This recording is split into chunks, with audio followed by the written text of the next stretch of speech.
As your pastor, I want to be as completely honest and transparent with you as I can be. And so I feel that I need to tell you something about myself. The older I get, the more I hate the story of Noah and the flood. Today, Daryl read the end of the story in Genesis chapter 9, where God promises to never flood the world again. And I think, well, that's great, isn't it?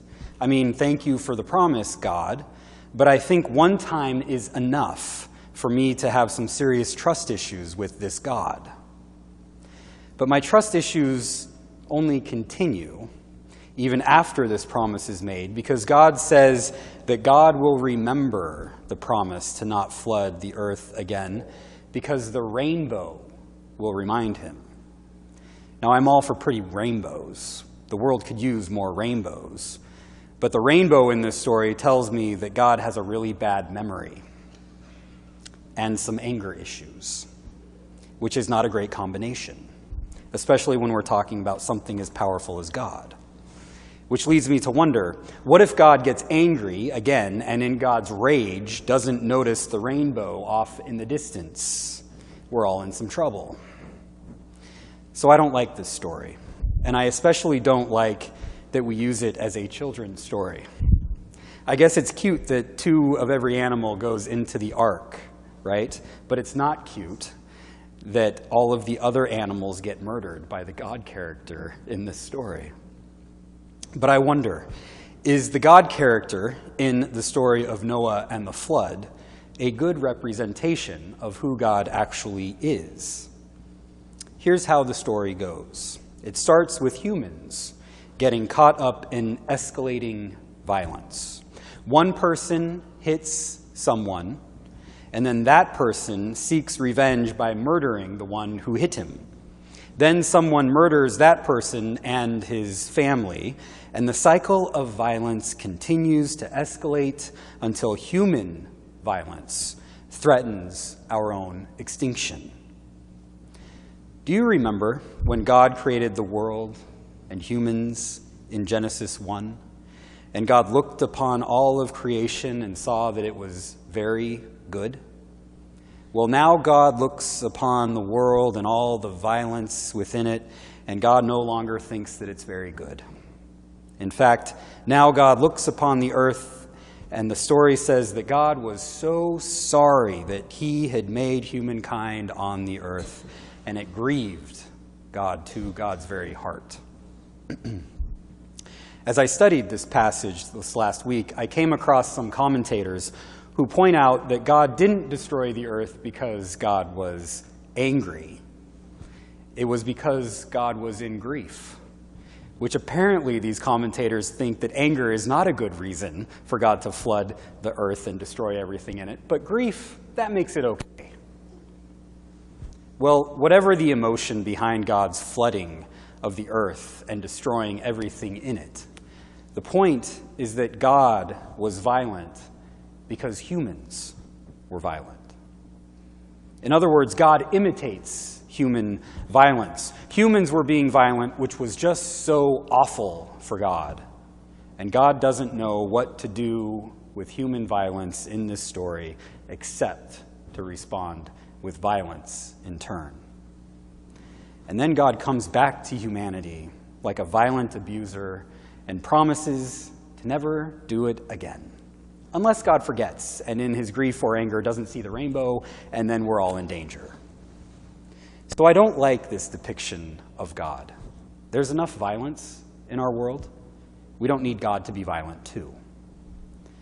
And here's the good news that has helped me through these kinds of passages in the Bible. We are not Biblians. We do not worship the Bible. We are Christians. We follow in the ways of Jesus, who is our rabbi. In the ancient world, in the ancient Jewish world, a rabbi taught his disciples what God was like. They taught their disciples how to read and interpret the Bible. The ancient rabbis would argue with one another about what these stories meant, and they would also argue with the Bible about certain passages. Sometimes they agreed with how portions of the Bible characterized God, and sometimes they passionately disagreed. And I passionately disagree that God ever sent a flood to destroy the earth.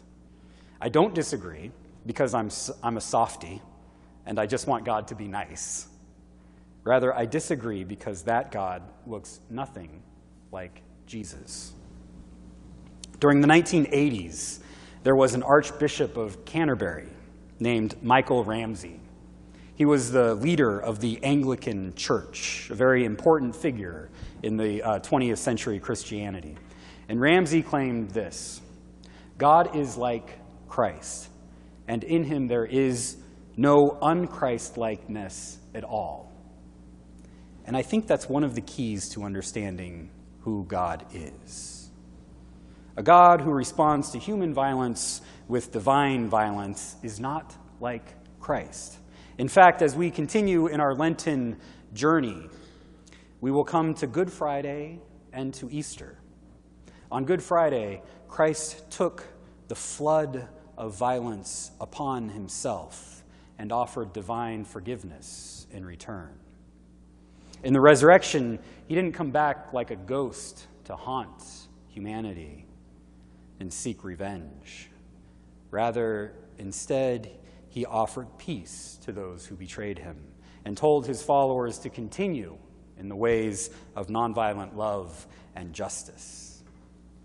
And so the depiction of God in the Noah story is problematic. But unfortunately, I think the depiction of humans in the Noah story is fairly accurate. You see, God doesn't have a violence problem. We humans have a violence problem. The truth is that the violent flood doesn't come from God, it comes from us. In fact, it only takes the first 6 chapters of the Bible for us to come to an end of the world apocalyptic moment. 6 chapters. Apocalypse is a loaded word, right? The popular understanding claims that apocalypse means the destruction of the end of the world, but the popular understanding is wrong. Apocalypse comes from a Greek word that simply means unveiling or revealing. Apocalyptic texts in the Bible reveal the truth about human violence. Once unleashed, it spreads like a contagious disease. Genesis reveals that human violence is like a cold. It passes from one person to another, and it is nearly impossible to stop. It has a spirit of its own, and it seeks to destroy everyone and everything in its path. An appropriate word for the spirit of violence is satanic. That's why we begin this first Sunday of Lent with the story of Jesus going into the wilderness to be tempted by Satan. And if the word apocalypse is loaded for us, the word Satan is probably even more loaded for us. We generally think of Satan as a red figure with horns and a pitchfork and a tail. But I want to change that image for us a bit today. The word Satan is a common Hebrew word.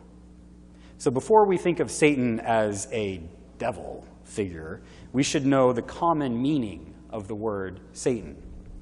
We generally think of Satan as the tempter, which is fine, but there's much more to the spirit of Satan and this word Satan than temptation. The word Satan literally means accuser. Satan is not some red devil with horns and a pitchfork. I don't find that view of Satan very helpful. Rather, Satan is the spirit of accusation. Jesus went into the desert to be tempted by Satan, the spirit of accusation. What was the temptation? Jesus was tempted by Satan to follow in the ways of accusation. The spirit of accusation leads to a spirit of hostility, which leads to a spirit of violence over and against others. Because we can unite in the spirit of accusation against someone, or we can unite in the spirit of love. We claim that Jesus is the Messiah, the Christ, the King of the world. He was the true King because he revealed to us the way of God's non-violent love. But here, in the wilderness, Jesus was tempted to go in a different direction. He was tempted by the spirit of Satan to rule the world through accusation, hostility, and violence. And thank God Jesus resisted that spirit. Because accusation, hostility, and violence spread so quickly that pretty soon we find ourselves drowning in a flood of violence. And unfortunately, we are reminded almost every other day about that flood of violence in the United States.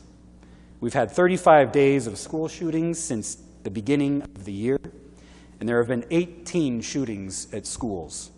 The tragic shooting on Wednesday at Marjory Stoneman Douglas High School in Parkland, Florida, is further evidence that we are swimming in a flood of our own satanic violence.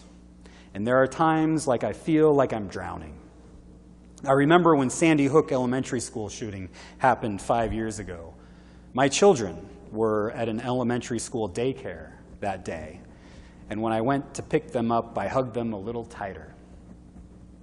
And we relive that day far too often.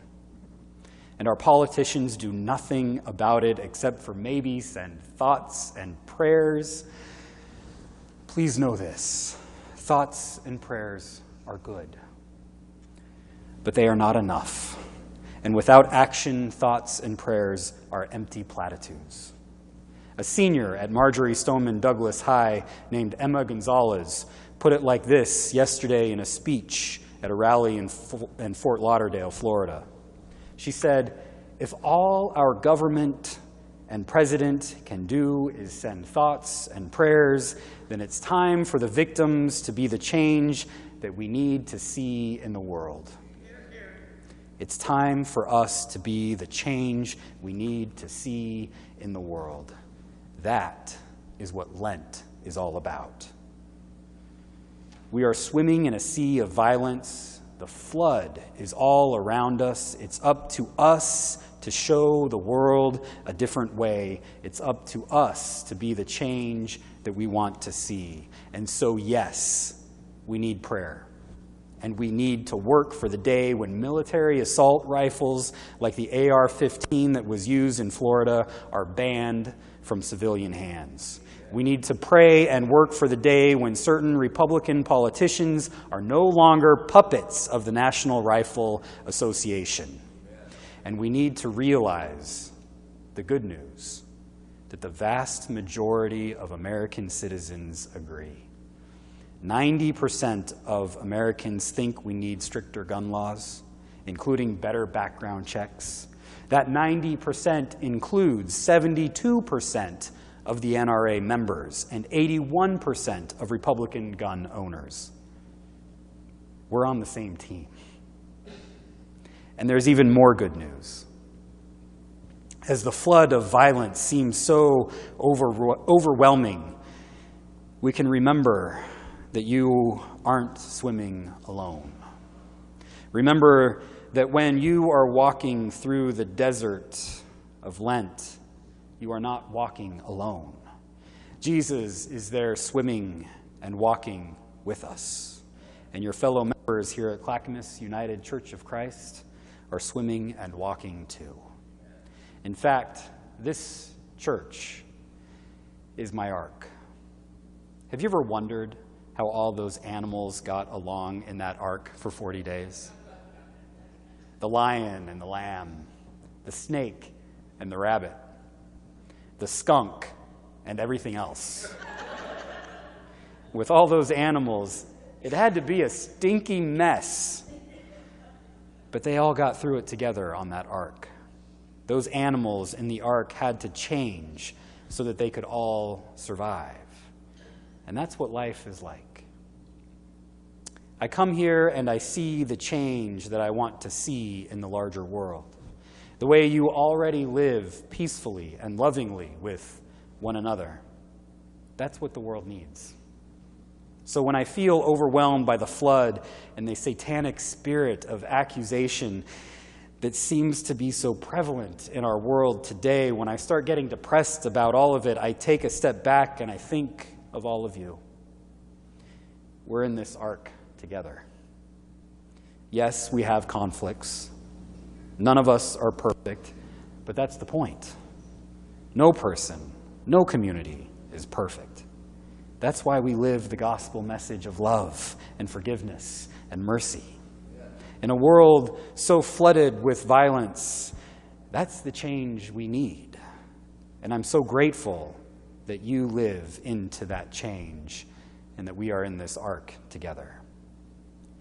So as we journey through this season of Lent, may we float upon the flood in the ark that we call Clackamas United Church of Christ.